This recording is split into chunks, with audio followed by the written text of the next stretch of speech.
That's right, last night, the triumphant return of the product herself, Angel Reese, finally made her way back to the court. Compared to past seasons, the WNBA is showing growth, but these ratings, they are nowhere close to what they were when Caitlin Clark was healthy.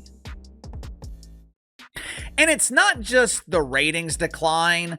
There seems to be declining interest this season in the WNBA. The WNBA just witnessed the most devastating reality check in professional sports history, and the numbers are absolutely brutal. Uncle Casey almost feels bad for the players in the WNBA. While the league celebrates record-breaking seasons and unprecedented growth, the harsh truth behind the curtain reveals a crisis so severe, it threatens to expose the WNBA's entire foundation as nothing more than smoke and mirrors.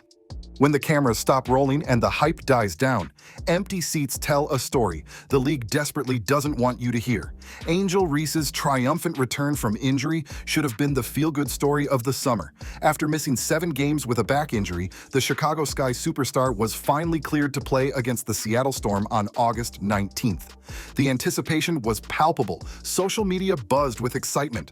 Fans had been counting down the days. This was supposed to be the moment that proved the WNBA's star power could still pack arenas. Instead, what happened that Tuesday night at Wintrust Arena was nothing short of catastrophic. Only 6,724 fans showed up to the Wintrust Arena. Yeah, it holds about 9,500 fans, so we're talking roughly 3,000 fans away from being sold out. Only 6,724 fans showed up to watch one of the league's biggest stars return to action. Let that sink in. In a venue that can hold over 10,000 screaming fans, barely 2/3 of the seats were filled for what should have been one of the most anticipated games of the season. The visual was devastating. Rows of empty seats staring back at Reese as she dropped 19 points in a losing effort that nobody seemed to care about watching. But this wasn't an isolated incident. This was the culmination of a pattern so disturbing it reveals the WNBA's dirty little secret. Fan loyalty is a myth, and attendance is built on nothing but celebrity tourism that evaporates the moment those celebrities aren't performing miracles. The WNBA just hasn't seemed as interesting this year. Last year, this league was on fire. The WNBA was easily the biggest story of the summer. The warning signs were there from the beginning of 2025, screaming at anyone willing to listen. When Reese made her much ballyhooed homecoming to LSU in May for a preseason exhibition game, the Pete Maravich Assembly Center drew a pathetic 6,373 fans. This was Angel Reese, LSU legend, national champion, WNBA All-Star, returning to the court where she become a household name. The arena holds 13,215 people. They couldn't even sell half the tickets. The jealousy and resentment of Caitlin Clark, Angel Reese trying to steal the spotlight by playing the role of the ultimate victim, the Bayou Barbie claiming that she was the reason people were suddenly watching pretend basketball, Caitlin Clark being excluded from the Olympics by a league that claims to be all about inclusion. The optics were humiliating. Empty sections stretched across the arena like a cruel reminder that even nostalgia and star power couldn't manufacture genuine fan interest. While Reese put up her usual double-double with 15 points and 10 rebounds, the sparse crowd made it feel more like a scrimmage than a celebration. The silence was deafening. ESPN claimed that the biggest disappointment of the WNBA season, it was the lack of storylines between Caitlin Clark and Angel Reese. Translation? The lack of storylines throughout the WNBA. Meanwhile, Caitlin Clark's Indiana Fever drew 12,461 fans for their preseason game the very next day, and Clark didn't even play due to injury.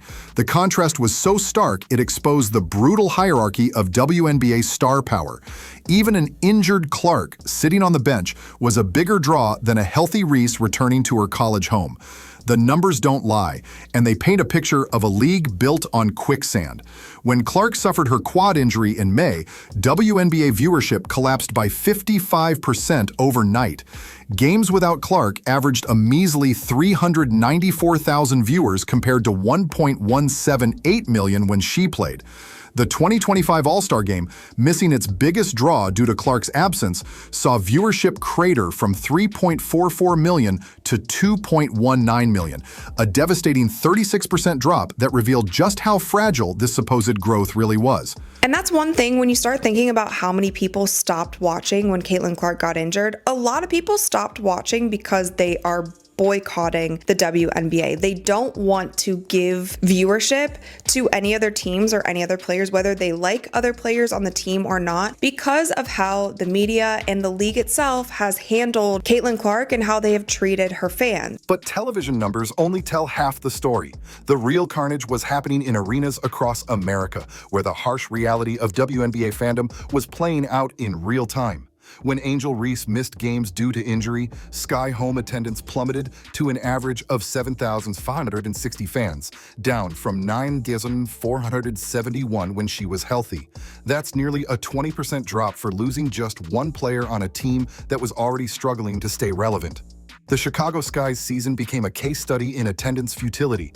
Despite featuring one of the league's most marketable stars, despite playing in a major market, despite having one of the most recognizable players in women's basketball, they ranked 9th out of 13 teams in attendance. 9th. In a league desperate to prove its viability, one of its biggest stars couldn't even crack the top half of attendance rankings. Who knows who the Rookie of the Year is? She can just disappear, claim a back injury. They can say every day she's day to day.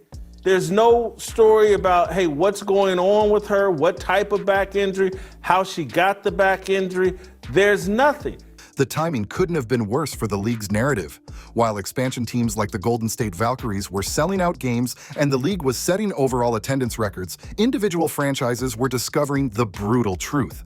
Without manufactured storylines and crossover appeal, the WNBA's core product wasn't compelling enough to sustain interest. Even more damning was what happened during Reese's prolonged absence. The Sky went 1-9 without her, scoring a pathetic average of just 63.4 points per game and losing by an average margin of 22.6 points. But fans didn't just abandon the team, they abandoned the idea of caring about the team. Empty seats became the norm, not the exception. When Reese finally returned to practice in August, the anticipation was manufactured by media outlets desperate to maintain the illusion of widespread interest. Headlines proclaimed her imminent return. Social media accounts counted down the days. The league's marketing machine went into overdrive to build excitement for what they positioned as a triumphant comeback story. The reality was far more sobering. On August 19th, when Reese stepped back onto the court at Wintrust Arena, fewer than 7,000 people bothered to show up. This wasn't a sold-out homecoming. This wasn't a celebration of resilience. This was a stark reminder that WNBA fandom is paper-thin and contingent on perfect circumstances that rarely align. Reese herself seemed to understand the precarious nature of her situation. Before the game, she made cryptic comments about putting all the bullshit to the side and just wanting to hoop. After the game, she became emotional, talking about the weeks she'd spent sitting and figuring out what's going on with myself, hinting at deeper struggles beyond the physical injury. Yeah, it felt great. I love basketball. It's my pride and joy. Sitting on the sidelines is no fun.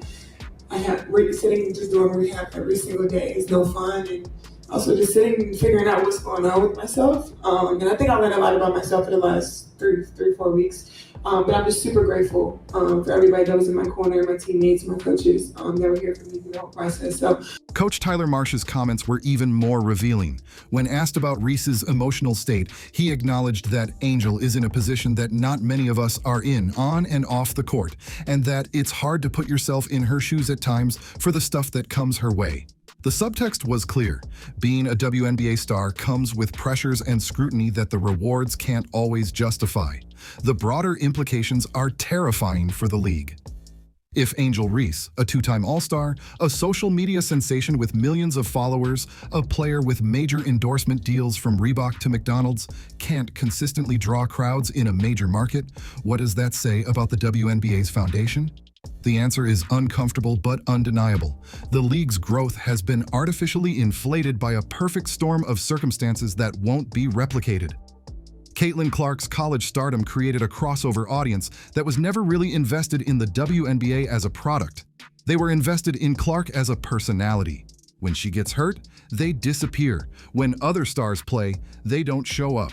The Chicago Sky's struggles epitomize this crisis. They've sold out 7 games this season, which sounds impressive until you realize that's only happening when they play at the United Center for marquee matchups.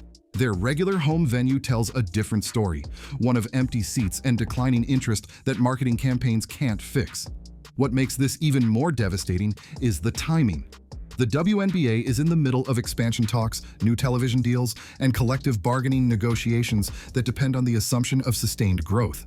But if attendance is this fragile, if star power is this limited, if fan loyalty is this conditional, then the entire economic model becomes questionable.